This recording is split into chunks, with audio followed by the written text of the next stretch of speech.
Hello friends, তোমরা সবাই কেমন আছো? আশা করছি ভালো আছো আর আমিও খুব ভালো আছি। কালকে না ইউটিউবের ভিডিও দেখতে দেখতে একটা ভিডিও অ্যাকোরিয়ামের ভিডিও সামনে এলো।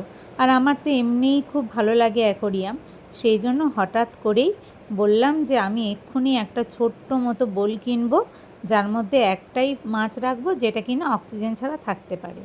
তো বরকে জানালাম, যেমন কথা তেমন কাজ। কাল বিকেলে তো বিশাল ঝড় উঠেছিল, তার মধ্যেই তিনজনে বেরিয়ে পড়লাম আর দোকানে গিয়ে নিজের পছন্দ মতো বোল কিনে আনলাম। আর বলল যে ফাইটার ফিশ একমাত্র অক্সিজেন ছাড়া দীর্ঘদিন বেঁচে থাকতে পারে, তো সেই জন্য আমরা ফাইটার কিনে আনলাম। আর আমার গাছের টবের কিছু কয়েন প্ল্যান্ট ছিল, তার মধ্যে থেকে কিছু কয়েন প্ল্যান্ট তুলে একেবারে জলের মধ্যে সেট করে দিলাম। তো দেখো তো, তোমরাই বলো কেমন লাগছে। আর হ্যাঁ, এই লাইটটাও আমি অ্যাকোরিয়ামের সাথে কিনে এনেছিলাম। কেমন লাগছে অবশ্যই কিন্তু জানাবে।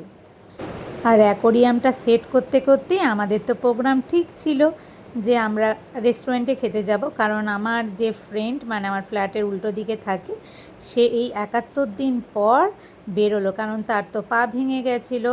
এখন পাটা অনেকটা ভালো আছে আর ও বাড়িতে বসে বসে বোর হচ্ছিল, তাই ওকে এন্টারটেন করানোর জন্য ওকে নিয়ে বেরিয়ে পড়েছিলাম বারুইপুরে স্মৃতিমহল রেস্টুরেন্টে খেতে। সত্যি কথা, মাঝে মাঝে বাইরে গিয়ে খেতেও ভালো লাগে।